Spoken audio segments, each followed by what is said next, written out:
هلا. أكلتنا اليوم هي من المطبخ الآسيوي اللي أنا من معجبين بهذا المطبخ، وإن شاء الله يكون يعجبكم. هي عبارة عن أجنحة الدجاج المقرمشة بالصلصة الحارة and sweet and sour. إن شاء الله تعجبكم ونقدم لكم إياها بطريقة سهلة ونشوف المقادير سوا. شكرا. وطبعا ما أحكي لكم على طعمها كلش يمي.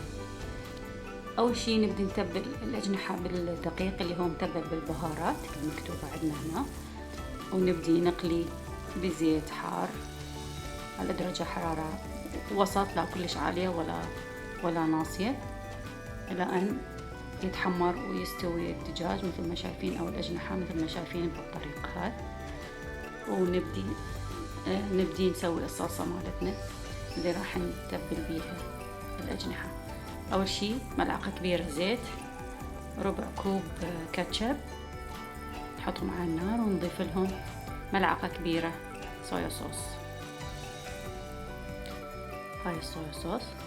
وبعدين نبدي ننزل لنا ملعقة صغيرة سكر، رشة ملح، وملعقة صغيرة بابريكا حلوة، وطبعا ملعقة صغيرة شطة، اللي يحب الشطة يكثر شطة، هي طبعا حلوة بالشطة.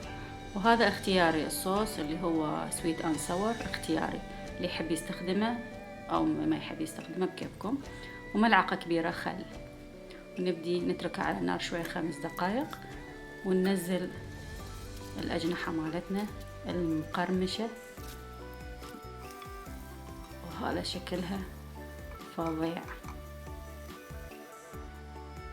وألف عافية بالعافية. باي.